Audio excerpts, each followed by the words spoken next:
ఇక్కడ కనిపించే ఈ 1000 ఎకరాల ల్యాండ్ మొత్తాన్ని వీరివా లుకౌట్ అంటారు. ఇది ఒక లేక్ అట. ఈ కనిపించే ప్లేస్ అంతా నీళ్లు ఉండేవంట, మొత్తం ఎండిపోయింది. దీన్ని జార్జ్ లేక్ అనేవారు. ఎప్పుడో 1901, 1902 వరకు ఇది మొత్తం నిండా నీళ్లుండేవి. ఇక్కడ బోటింగ్, కైకింగ్ ఇలాంటివి కూడా చేసేవాళ్ళట. ఆ తర్వాత సడన్ డ్రాట్ లాగా వచ్చేసి, అంటే కరువులాగా వచ్చేసి మొత్తం ఈ ఏరియాలో ఉన్న వాటర్ అంతా డిసపియర్ అయిపోయింది, అంటే ఎవాపరేట్ అయిపోయిందంట all of sudden.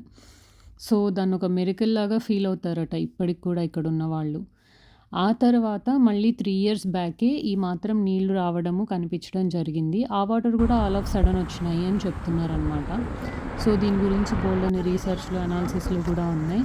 But anyway, end of the day at least ఆ లేక్ రీఫార్మ్ అవ్వడం అనేది చాలా గ్రేట్ థింగ్. ఎందుకంటే ఒక వాటర్ చుట్టుపక్కల ఒక పెద్ద ఎకోసిస్టమ్ ఫామ్ అవుతుంది అంటారు కదా. సో అలా ఈ లేక్ చుట్టూ అసలు వచ్చేటప్పుడు కూడా ఎన్ని రకాల పక్షులు ఉన్నాయో, వాటర్ బర్డ్స్ అవి. అక్కడికి వెళ్ళడానికి కింద కూడా రోడ్డు ఉంది, కనిపిస్తుంది. అక్కడి నుంచి కూడా వెళ్ళచ్చు.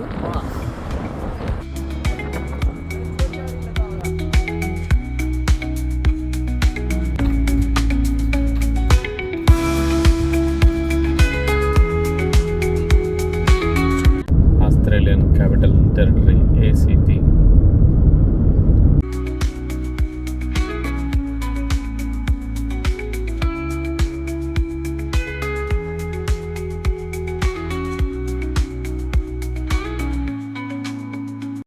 ఇది లేక్ బర్లీ గ్రిఫెన్ అన్నమాట. Man made artificial lake. అది పార్లమెంట్ అంట, న్యూ పార్లమెంట్ అంట. ఓల్డ్ పార్లమెంట్ లెఫ్ట్ అక్కడ ఉండాలి. పెద్ద స్థూపం లాగా భలే కట్టారు కదా. పార్లమెంట్ హౌస్ పైన కనిపించే ఆ స్ట్రక్చర్ ఏదైతే ఉందో అది మెటల్తో చేశారనమాట. Total 81 meters height, 220 tons weight ఉందంట. అండ్ ఇది వరల్డ్లోనే లార్జెస్ట్ స్టెయిన్లెస్ స్టీల్తో తయారు చేసిన స్ట్రక్చర్స్లో ఒకటంట. ఇదంతా new parliament building. Saturday, Sunday అయితే ఫ్రీ, రిమైనింగ్ డేస్ అయితే పే చేయాలి. more than 4 hours ఉండేట్లయితే. ఈ జెండాలన్నీ చూసి మన జెండా ఎక్కడ ఉందా అని ఎత్తుకుంటున్నా. ఇవన్నీ ఆస్ట్రేలియాలో ఉన్న డిఫరెంట్ జెండాలంట. అంటే ఆస్ట్రేలియన్ ఒరిజినల్స్ అని చెప్పి, రీజనల్స్ అని ఏవేవో పేర్లు ఉన్నాయి, వాళ్ళ జెండాలంట.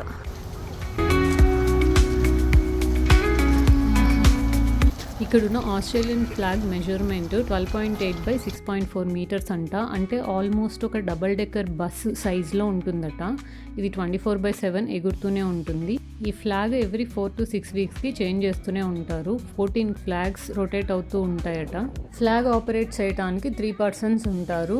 అండ్ దీనికోసం specially designed hydraulically operated climbing హోస్ట్ని యూస్ చేస్తారట, which is use to transport 2 people. And ఇంకొకరు కింద నుంచి కంట్రోల్స్ని ఆపరేట్ చేస్తారు. వాళ్ళ ఎంబ్లమ్ చూసారా, మనకి 3 సింహాలు ఉన్నట్టు వాళ్ళకి కంగారు ఈము పక్షి ఉంది.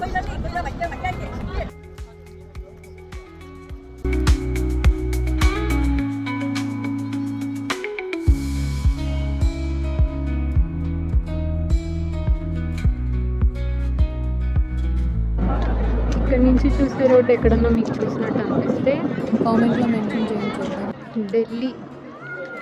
ఢిల్లీ రూట్స్ కూడా ఇలాగే ఉంటాయి అన్నమాట.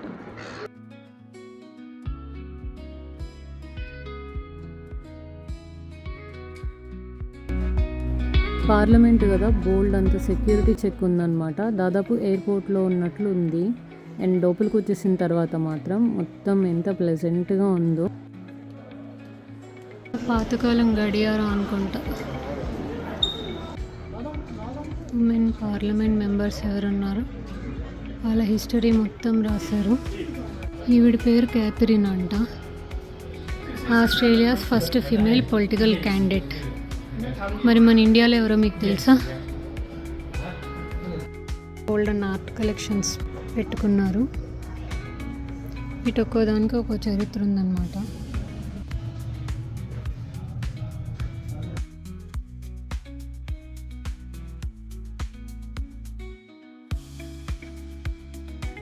ఈ ఆర్ట్ కలెక్షన్ చూస్తేనే అర్థమవుతుంది చైనా వాళ్ళదని చెప్పేసి. ఇది చైనా వాళ్ళు గిఫ్ట్ ఇచ్చారంట. సోప్ స్టోన్ అని ఒక మెటీరియల్ ఉంటుంది, దాంతో తయారు చేశారు దీన్ని, అందుకే కలర్ ఇలా ఉందన్నమాట. సెకండ్ వరల్డ్ వార్ టైంలో ఆస్ట్రేలియా పార్లమెంట్ని బాంబు పెట్టి వేలు చేశారంట. సో వాటి రిమైన్స్ని కలెక్ట్ చేసి ఇలా పెట్టారు. దీని తర్వాత న్యూ పార్లమెంట్ ఓపెనింగ్ అనేది జరిగింది. సో ఇప్పుడు మనం ఉన్న ప్లేస్ న్యూ పార్లమెంట్ అనమాట. ఎంత భయంకరంగా కూల్చేశారో చూడండి బాంబ్ బ్లాస్ట్లో.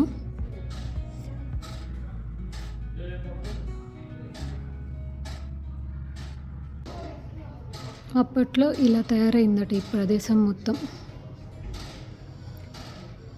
ఈ మొత్తాన్ని ఒక సంధితో క్లియర్ చేశారు. దీన్ని బ్లిట్స్ రిలీక్స్ అంటారంట. మనకు ఆర్మీలో క్యాడర్స్ ఉన్నట్టు వీళ్ళకి ఇక్కడ పార్లమెంట్లో క్యాడర్స్ ఉన్నారనమాట.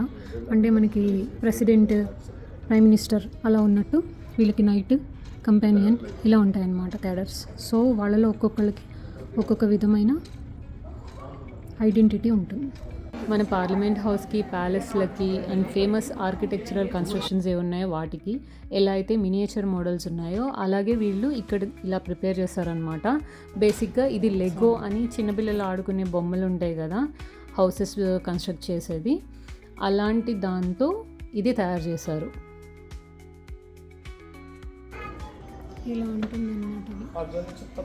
ఫస్ట్ పార్లమెంట్ ఉమెన్ అయితే ఈవిడ ఫస్ట్ టైము ఓట్ హక్కు అడిగిందట.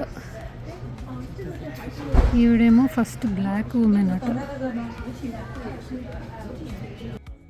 ఒక పార్లమెంట్ హౌస్లో most important portion Rajya Sabha, Lok Sabha or house of representatives and senate. ఆ రూమ్స్ ఎలా ఉంటాయి, ఆ ఛాంబర్స్ ఎలా ఉంటాయి అనే విజువల్ అన్నమాట ఇది.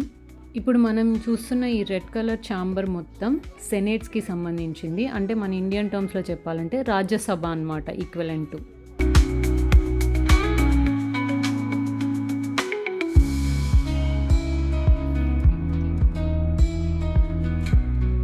హలో సెనేటర్ కంగారు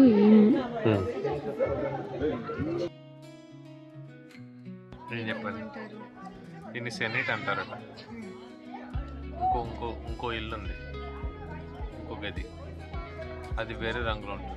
ఇక్కడ ఆర్డర్ అంటారంట, అదే ఇండియాలో అనుకో ఆర్డర్ అంటారు. నేనేం అనలేదు, ఎవడైనా గోల్ చేస్తుంటే టు మెయింటైన్ ఆర్డర్ అంటారు అంటే. అదే ఇండియాలో అయితే అయ్యా కూర్చోండి, అయ్యా బాబు కూర్చోండి అమ్మా అంటారనమాట. ఇంగ్లీష్. సెనేట్ అంటే ఏంటి, ఎంతమంది ఉంటారు, దాని రిలేటెడ్ ఇన్ఫర్మేషన్ అంతా ఇక్కడ డిస్ప్లే చేశారనమాట. ఇప్పుడు ఎలాగో ఆస్ట్రేలియన్ గవర్నమెంట్ హాలిడేస్ అవి ఉన్నాయి కాబట్టి మనం ఇది ప్లేస్ చూడటానికి పాసిబుల్ అయింది. ఇక్కడ ప్రతి ఏరియాకి ఇలా గైడ్ ఉండి ఎక్స్ప్లెయిన్ చేస్తున్నారు. That is really great. ఈ green colour or sea green కలర్లో కనిపించే ఈ ప్లేస్ మొత్తం హౌస్ ఆఫ్ రిప్రజెంటేటివ్స్ అనమాట. అంటే మన ఇండియన్ టర్మ్స్లో తీసుకోవాలంటే Lok Sabha, house of the people. ఈ గ్రీన్ని యూకలిప్టస్ గ్రీన్ అని కూడా అంటారు. సో ఇది ఆస్ట్రేలియాలో ఎక్కువ శాతం యూకలిప్టస్ చెట్లు ఉన్నాయి కాబట్టి దాన్ని రిప్రజెంట్ చేస్తుందట.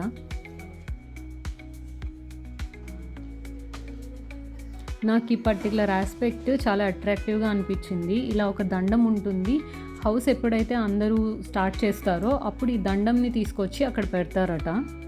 ఒకప్పుడు రాజులు క్యారీ చేసేవాళ్ళు కదా చేతిలో, అలా ఉందన్నమాట.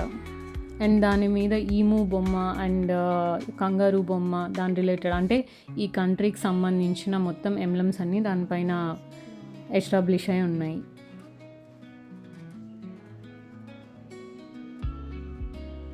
ఇక్కడ క్యాఫెటేరియా లాగా క్వీన్స్ టెర్రస్ కేఫ్ అని పెట్టారు. అక్కడ ఈ స్టాచ్యూ ఉంది, సూపర్ ఆసంగా ఉంది అసలు.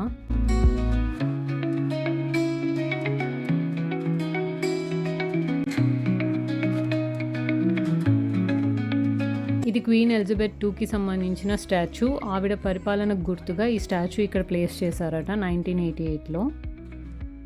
ఇది కామన్ హాల్, ఇక్కడ నుంచి ఏ ఛాంబర్ కన్నా వెళ్ళొచ్చు. అండ్ ఇంకొక చోట మీటింగ్ ఛాంబర్ అని స్పెసిఫిక్గా ఉంది, ఫారెన్ డెలిగేట్స్ వచ్చినప్పుడు మీటింగ్స్ జరుగుతాయట.